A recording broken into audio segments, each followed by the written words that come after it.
Tu lui parles, il va pas te répondre. Hein. Mais si, il me répond, regarde. Du coup, il me le donne.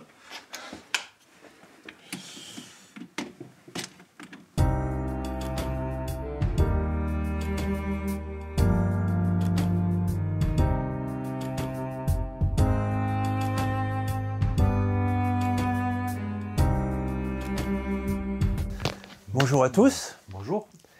Alors Charles aujourd'hui est venu placer le truc électrique. Le coffret électrique. Le coffret électrique. Le coffret de protection. Donc ça c'est vraiment une des rares choses sur la maison que je ne fais pas. Je l'ai regardé, j'ai ramassé des choses, j'ai fait autre chose.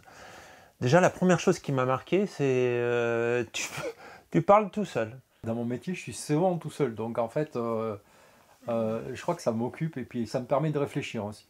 Oui, parce que tu m'as expliqué que effectivement, quand on parle, on utilise l'hémisphère gauche du cerveau, alors que quand on travaille de façon manuelle, c'est plutôt l'hémisphère droit, donc ça permet de connecter les deux hémisphères. C'est ça, c'est ça. Et peut-être de ne pas devenir fou. Je sais pas, mais je fonctionne comme ça et ça me va très bien et ça me permet de réfléchir. Quand je le fais pas d'ailleurs, ça limite ma réflexion. Et ce qui est super agréable, c'est qu'il y avait ces spaghettis qui sortaient en paquets, c'était insupportable. Et là, on voit plus rien. Oui, c'est qu'en fait, on ne voit pas mon travail. Le but, c'est qu'on ne le voit pas. Les gaines sont derrière les cloisons, elles sont encastrées. Les fils qui pendaient pour les prises de courant, ben, on les enlève. On voit juste une prise de courant quand elle n'est pas cachée derrière un meuble ou une grande cuisine. Et en fait, on ne perçoit que très peu mon travail. Et c'est peut-être bien qu'on l'oublie, que ça devienne un usage. Et que... Oui, puis à la fois, je me disais, mais on ne voit pas tes erreurs non plus. Mais s'il y a une erreur en électricité, ça ne fonctionne plus. Parce que l'électricité, c'est on ou off. Ça marche ou ça ne marche pas. Ça ne marche pas à moitié. C'est ça, j'avais oublié de serrer une borne sur un peigne et du coup, ça ne marchait pas. Et en resserrant, eh bien, on avait le courant, tout simplement.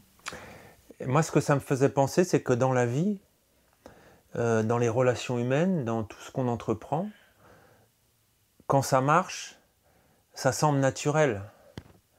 Quand on maîtrise une activité, ça semble naturel, alors qu'en fin de compte, c'est lié à énormément de travail qu'on ne voit pas.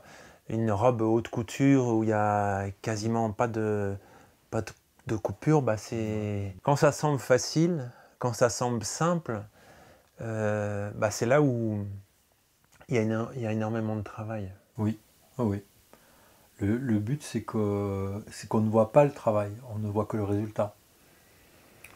Ça, pour moi, c'est preuve d'excellence, de ne pas voir le travail. Surtout chez des artistes, là, tu as cité beaucoup d'artistes, de générer la facilité. Voilà. Je pense qu'un artisan, on ne doit pas voir qu'il y a eu d'activité, ça doit être propre derrière lui, rangé.